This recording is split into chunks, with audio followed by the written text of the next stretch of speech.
Assalamualaikum warahmatullahi wabarakatuh. Salam sejahtera untuk kita semua.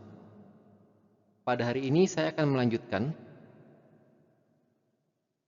proses pembuatan video untuk Learning Management System dari mata kuliah Energi Alternatif yang akan dilaksanakan pada semester mendatang. Perkenalkan, nama saya Boni Sena. Saya adalah dosen teknik mesin S1 Teknik Mesin Universitas Singaperbangsa Karawang yang mengampu mata kuliah energi alternatif pada semester ini. Pada hari ini, saya akan melakukan pembahasan terkait materi kuliah dengan tema pendahuluan. Jadi, pada hari ini saya akan menjelaskan dasar-dasar teori dari energi alternatif dan segala macam hal-hal yang mendasari dari mata kuliah energi alternatif ini, serta apa yang akan kita pelajari selama 1 semester ke depan. Itu jadi saya akan membahas pada hari ini.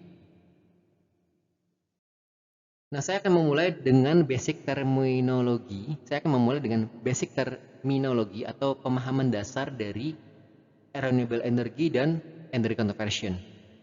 Renewable energy sesuai dengan katanya, kalimatnya renew, berarti sesuatu yang dapat diperbarui. Renewable, dapat diperbarui. Berarti renewable itu adalah sesuatu yang dapat digunakan dan dapat dengan mudah digantikan atau diperbarui. Nah, kalau energi itu sendiri artinya apa? Energi artinya adalah tenaga untuk melakukan sebuah kegiatan atau aktivitas atau untuk menggerakkan sebuah sistem. Nah, kalau renewable energy ini sendiri berarti adalah sebuah sistem energi yang dapat digunakan berulang kali dan dapat digantikan atau diisi ulang energinya dengan mudah. Berbeda dengan energi fosil. Misalkan ada energi petroleum atau minyak bumi atau energi batu bara. Nah, energi tersebut tidak bisa diperbarui dalam waktu yang singkat. Karena untuk pembentukan minyak bumi dan batu bara sendiri pun itu membutuhkan waktu jutaan tahun. Nah, bagaimana proses mengubah energi tersebut dari energi misalkan dari matahari, angin, panas bumi, dan segala macamnya itu, gelombang laut, kita menggunakan sistem yang namanya konversi energi. Jadi, konversi energi itu adalah mengubah satu bentuk menjadi bentuk yang lain. Berarti kalau konversi energi berarti mengubah satu bentuk energi, yang misalkan energi matahari menjadi energi listrik. Energi angin yang menggerakkan turbin menjadi energi listrik. Energi panas bumi yang memanaskan air berubah jadi uap yang akan diubah oleh turbin menjadi oleh generator menjadi energi listrik, dan begitu seterusnya. Jadi itu adalah basic terminologi dari mata kuliah ini. Jadi renewable energy adalah sebuah mata kuliah yang akan mempelajari cara proses konversi energi dari hal-hal energi terbarukan yang ada di sekitar kita, misalkan energi matahari, energi angin, energi panas bumi, menjadi energi listrik yang dapat digunakan untuk kebutuhan manusia.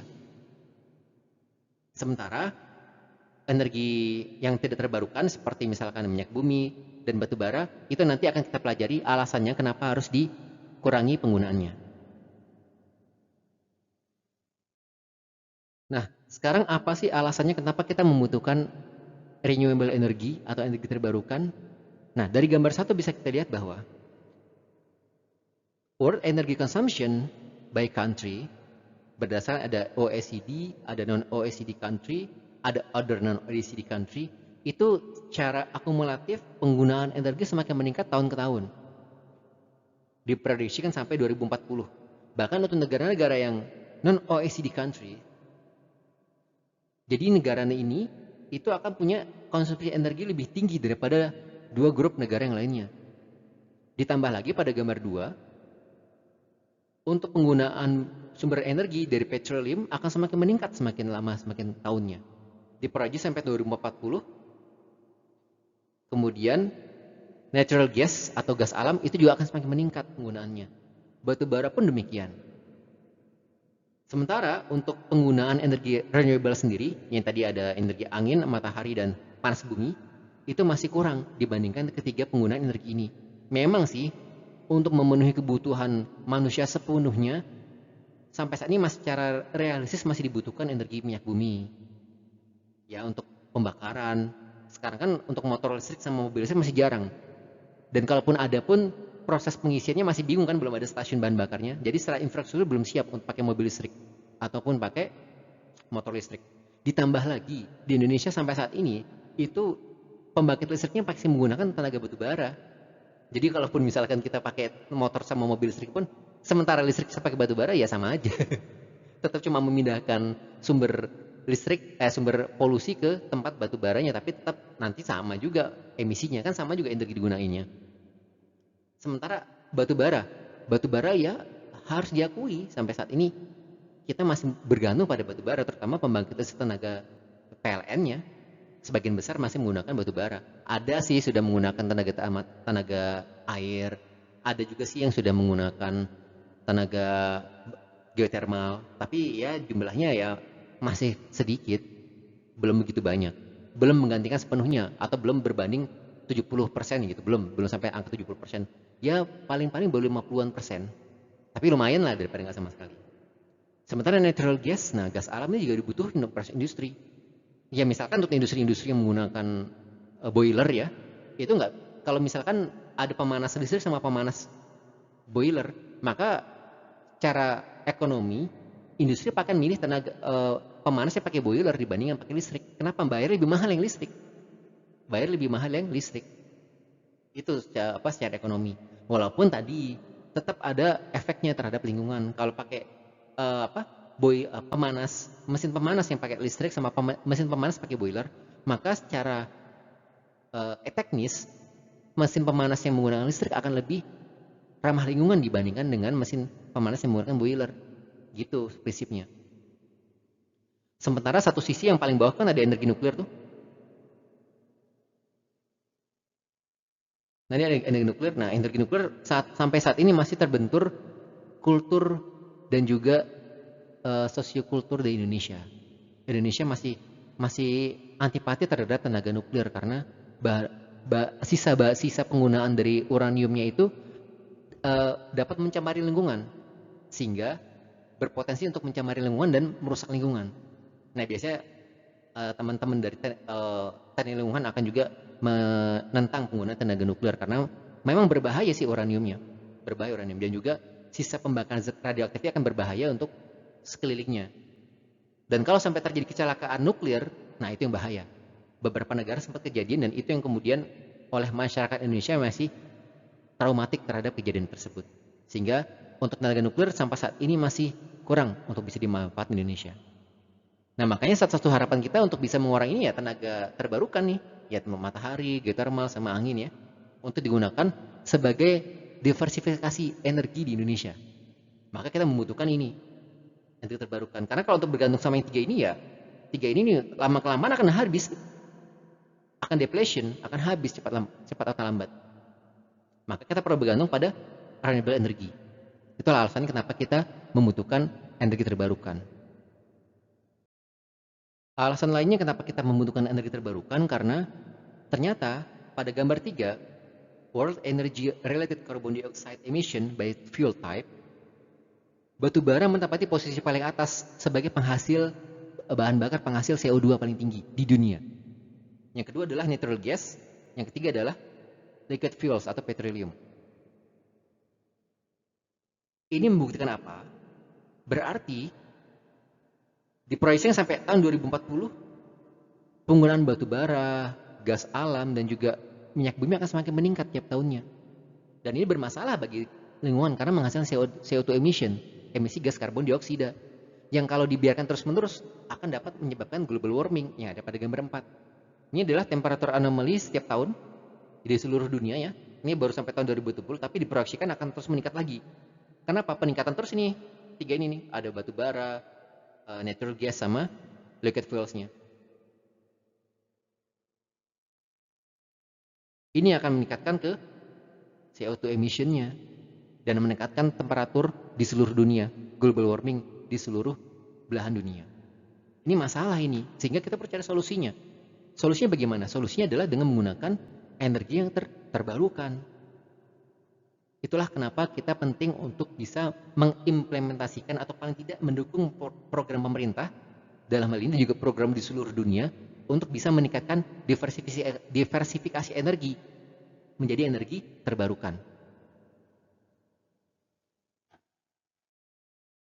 Nah, sekarang bagaimana sih potensi energi terbarukan di Indonesia? Alhamdulillah ya, karena kita berada di pada iklim yang tropis. Maka kita cuma punya dua musim, musim panas, musim hujan. Musim dua musim ini sangat membantu sekali untuk pengembangan energi terbarukan di Indonesia. Karena di negara kita ini punya stok energi matahari paparan atau sinar matahari sangat melimpah tiap tahunnya. Sangat melimpah setiap tahunnya tuh negeri matahari. Coba Anda bandingkan sama negara subtropis.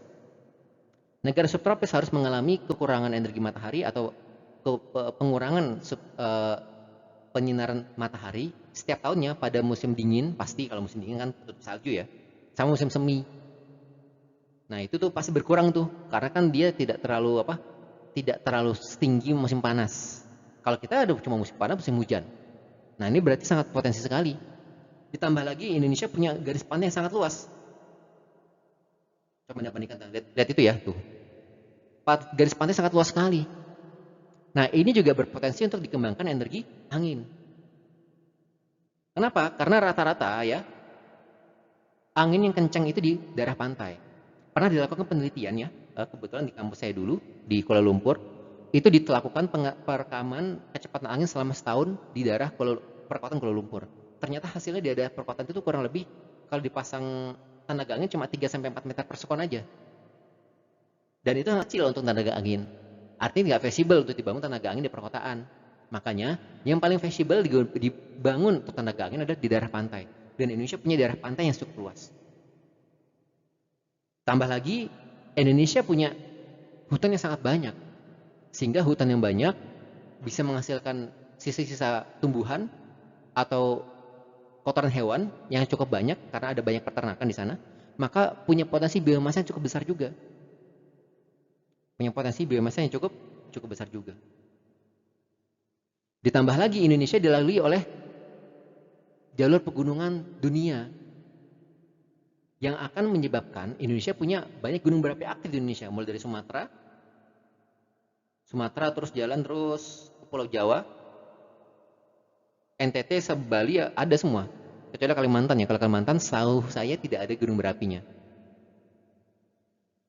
Luar biasa, jadi Indonesia juga punya potensi geotermal yang sangat tinggi. Geotermal yang sangat tinggi. Dan juga pastinya karena kita punya jalur pantai yang panjang, maka kita punya potensi energi gelombang laut yang cukup besar juga. Cuma memang untuk gelombang laut dibandingkan dengan solar, angin, biomasa sama geothermal ini investasi cukup besar di pendanaannya. Makanya ada cuma tidak terlalu banyak. Rata-rata sekarang kita pakai kalaupun ada pun hydro, tenaga air, geothermal karena memang investnya besar tapi dia juga hasil besar juga. Tapi kalau gelombang laut investnya besar tapi income-nya tidak terlalu besar, makanya jarang. Ada cuma jarang. Ataupun kalaupun ada dia biasa skala-skala kecil, skala laboratorium atau skala prototipe aja. Tapi yang dibangun secara masif itu baru matahari, angin, geothermal sama air, tenaga air di Indonesia. Nah, untuk sistem energi matahari sendiri ada 3 proses secara umum. Pertama adalah halochemical. Ini yang biasa terjadi pada proses fotosintesis, jadi secara natural. Jadi matahari yang kemudian mengenai pepohonan, contoh misalkan daun, oleh daun akan diubah dengan klorofil menjadi makanan bagi si pohon tersebut atau tumbuhan tersebut. Ini halochemical proses natural, tanpa campur tangan alat atau tanpa bantuan manusia. Yang kedua adalah heliothermal proses. Nah, kalau heliothermal proses ini jadi energi matahari yang diterima oleh sebuah benda atau misalkan ada solar thermal collector akan diubah menjadi satu air panas dikarenakan di dalam dikasih air atau cairan tertentu. Misalkan dikasih air maka jadi air panas, atau misalkan bisa juga heliothermal proses ini digunakan untuk mendinginkan atau memanaskan sebuah bangunan pakai sistem absorpsi. pakai sistem absorpsi. Nanti saya jelasin kenapa bisa seperti itu. Yang ketiga adalah halo-electrical. Nah, kalau halo-electrical ini jadi dari matahari diubah menjadi energi listrik dengan bantuan apa? Yang paling kita tahu ya fotovoltaik atau panel surya. Jadi dari matahari mengenai panel surya, dari panel surya diubahlah ada reaksi-reaksi di dalam material panel surya tersebut menjadi energi listrik. Lalu baru nanti bisa diubah jadi pakai baterai, voltage regulator atau pakai inverter. Nah, untuk tipe-tipe dari sistem energi matahari ada 3 jenis yang biasanya kita temukan di aplikasinya. Pertama adalah menggunakan solar thermal evacuated tube system. Nah, jadi kalau sistem yang pertama ini, ya, jadi sistem ini menggunakan uh, semacam tube system, ya. Kalau bisa ada pipa, semacam pipa-pipa kaca di sini, ada pipa-pipa kaca di sini. Nah, pipa-pipa kaca ini bisa digunakan untuk dua hal. Pertama, untuk memanaskan air, jadi nanti menghasilkan outputnya adalah air panas, atau bisa juga untuk sebagai solar thermal cooling system dengan sistem absorpsi. Nah, ini pernah ada beberapa yang pernah saya temui yang secara langsung adalah yang ada di UI. Jadi di UI itu ada satu gedung laboratoriumnya, itu sudah pakai sistem ini. Jadi sistem pendingin pakai solar thermal. Solar thermal. Bisa juga dikombinasikan dengan geosolar system, ground source heat ya. Misalnya ada, kalau misalnya dari di dekat situ ada yang menggunakan panas bumi, bisa juga dikombinasikan dengan itu. Jadi bisa berdiri secara sendiri hanya memakai solar thermal absorption system saja, atau bisa jadi dikombinasikan dengan geosolar system yang dari ground source heat-nya. Nah, sistem ini lumayan, efisiensi bisa sampai 45-70%, tergantung dari kondisi matahari yang sedang bersinar pada saat itu.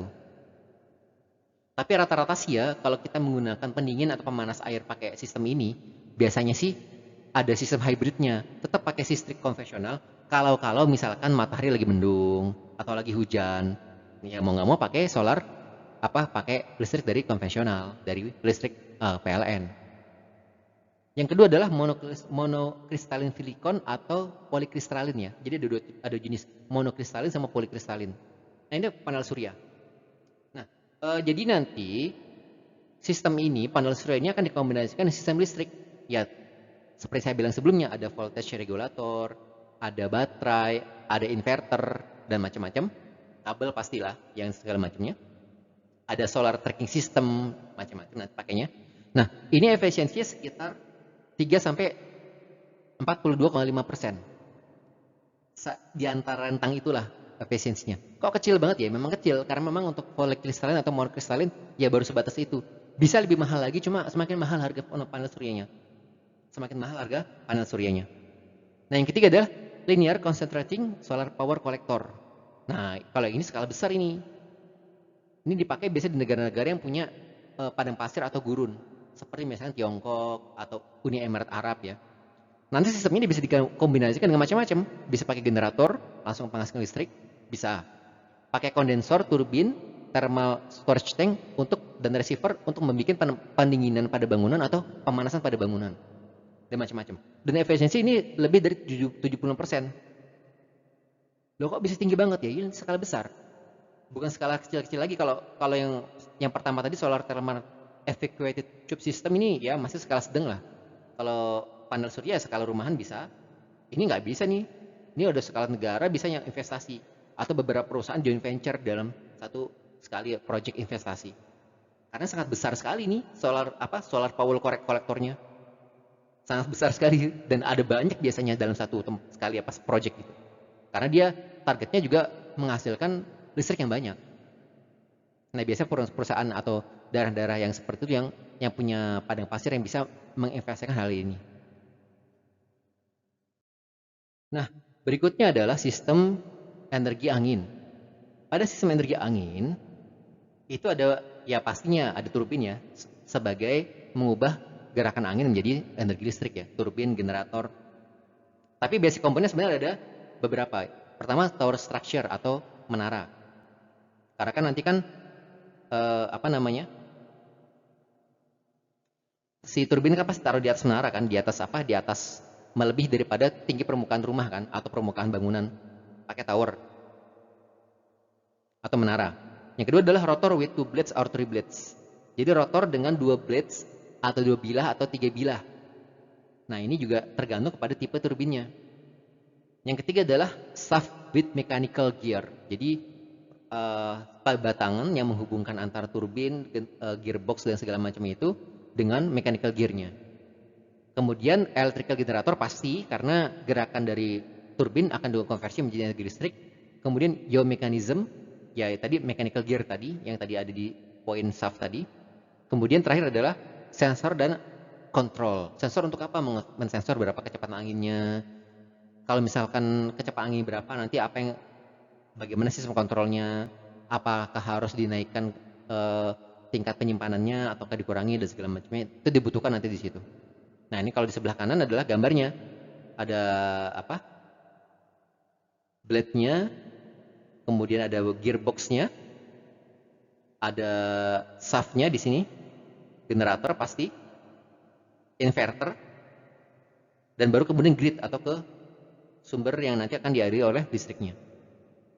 Bisa juga disimpan di baterai juga bisa. Disimpan di baterai dulu, baru jadi inverter, baru kemudian dialirkan ke listrik bisa juga. Tergantung apakah dia mau on-site langsung menghasilkan listrik atau dia pakai disimpan di baterai dulu. Jadi bisa dua tipe di sini.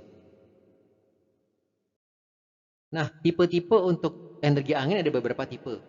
Pertama adalah HAWT atau Horizontal Axis Wind Turbine. HAWT-nya nanti biasanya dipakai secara horizontal, dipasangnya.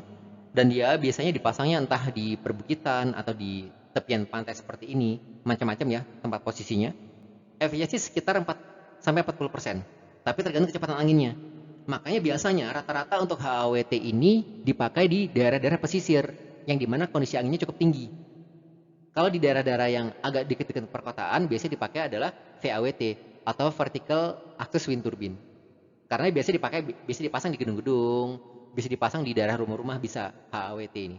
VAWT.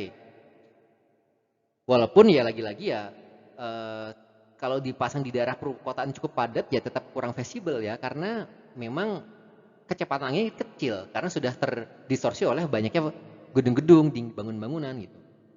Jadi tetap aja nih harus ditinjau lagi pemakaian kalaupun digunakan di skala di rumah tangga atau perkotaan. Walaupun efisiensi sampai 40%, tapi 40% kan kalau anginnya kencang, kalau anginnya lambat ya tetap aja kurang dari 40% juga kan efisiensinya. Berikutnya adalah blade tip power system. Nah ini biasanya dipakai bisa juga di daerah perkotaan gedung-gedung ya. Sama tapi kondisi sama, tidak harus di daerah pesisir atau daerah yang dekat dengan pantai. Daerah gedung-gedung pun juga bisa di sini. Ya. Blade tip power system sampai 40% walaupun lagi-lagi tergantung kepada kecepatan anginnya. Nah, kemudian kalau untuk tenaga air ada 3 jenis tipe pembangkit listrik tenaga air. Pertama adalah impoundment. Kalau impoundment ini dibangun seperti bendungan ya, bendungan kelas menengah lah ya, nggak terlalu besar. Jadi dipasang semacam bendungan di sini, sehingga dia akan membendung air. Nah, baru setelah air terbendung, dialirkanlah kepada generator di sini untuk memutar memutar turbin generator, baru kemudian dia jadi listrik. Tipe impoundment. Sekitar 583 megawatt keluarannya kalau sistemnya optimal semua. Kemudian tipe kedua adalah tipe diversion. Nah, kalau tipe diversion ini dia mengikuti kontur run-off dari sungai atau tempat air terjun tersebut.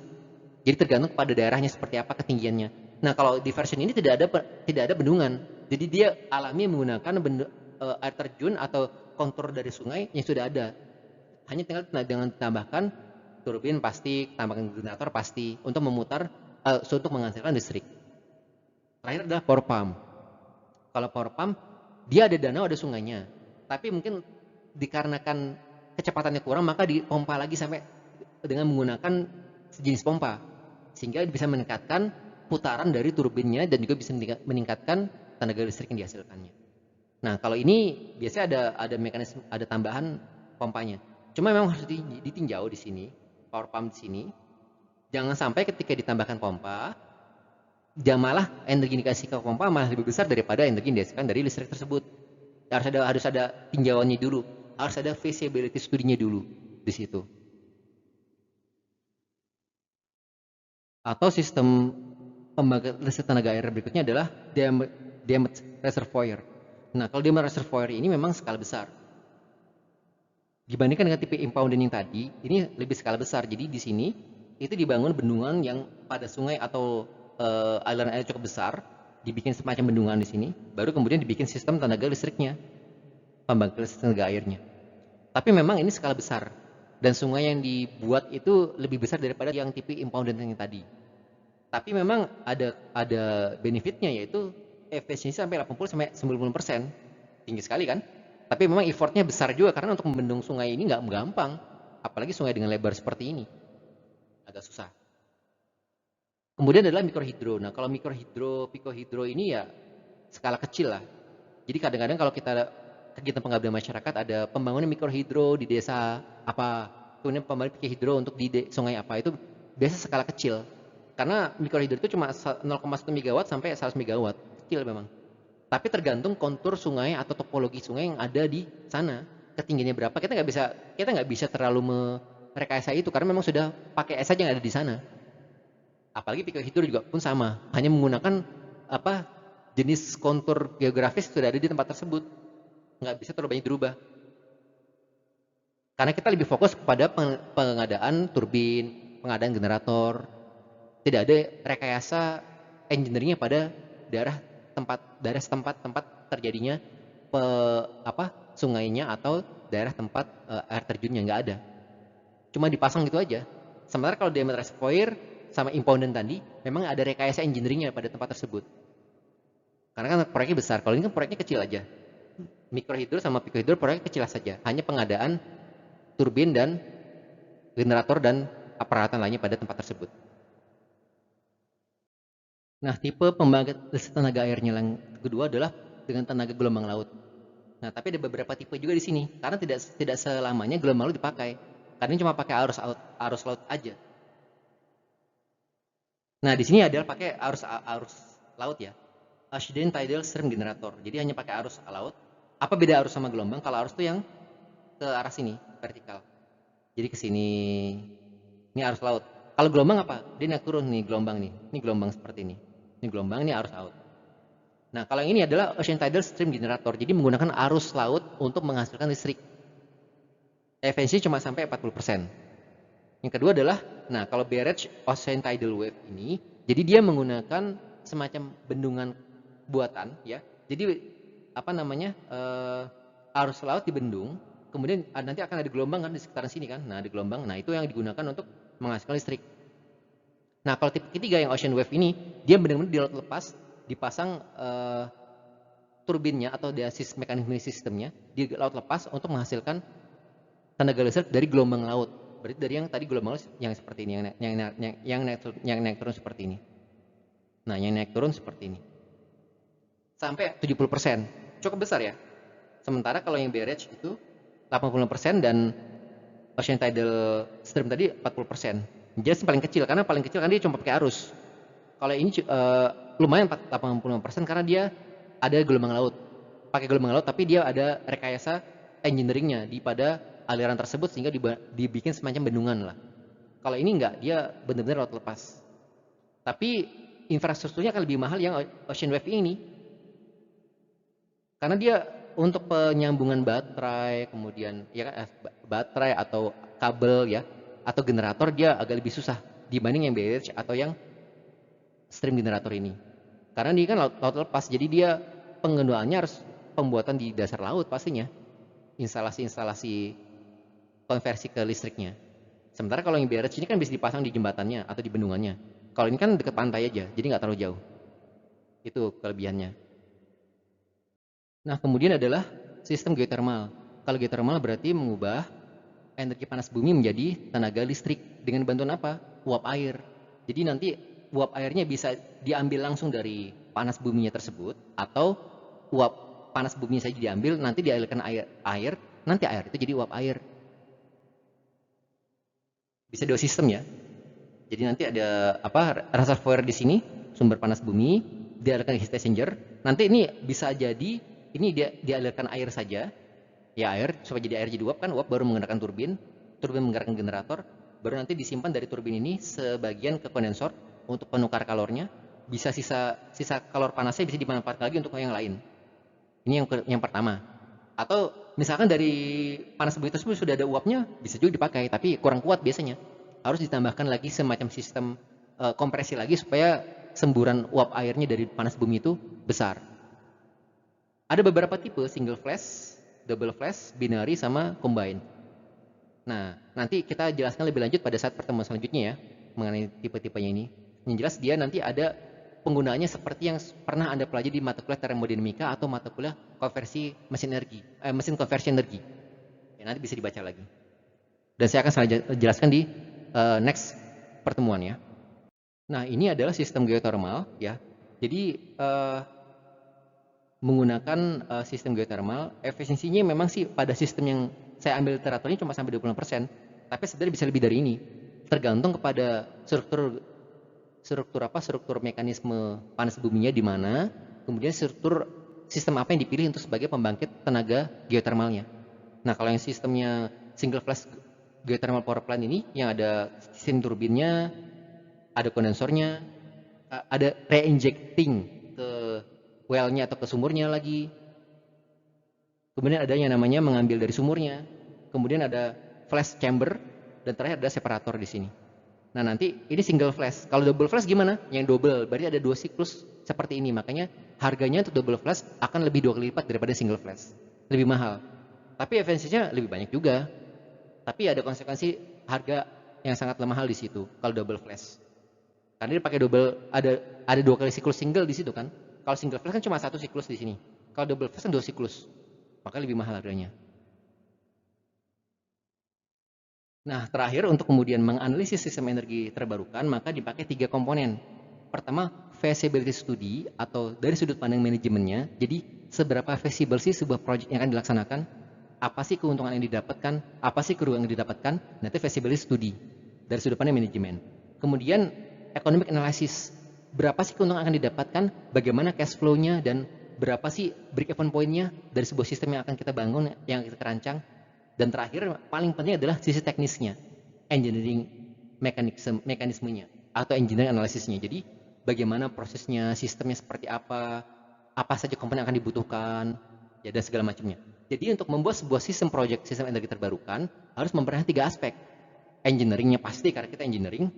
Ekonomi untuk menghitung keuntungannya dan kerugiannya. Dan manajemen untuk melihat feasibility-nya studi seperti apa. Apakah akan layak atau enggak proyek ini akan dilaksanakan. Apakah untung malah akan atau malah rugi. Jadi harus ada studi awal dari situ, dan inilah yang akan kalian pelajari selama 1 semester ke depan. Oke, mungkin itu saja yang bisa saya sampaikan. Kurang lebihnya saya ya mohon dimaklumi karena ini menggunakan peralatan pribadi semua ya. Mikrofon, kemudian sound card-nya juga dari pribadi. Mudah-mudahan ke depannya setelah di-upload di YouTube nanti mungkin ada banyak nonton, bisa beli peralatan yang lebih mumpuni lagi. Terima kasih dari saya sendiri. Assalamualaikum warahmatullahi wabarakatuh. Nah, ini ada referensi-referensi yang bisa kalian cari ya nanti ya. Silakan cari referensi-referensi tersebut. Bisa cari nanti bisa merefer ke linknya atau cari di Google juga bisa ya. Silakan.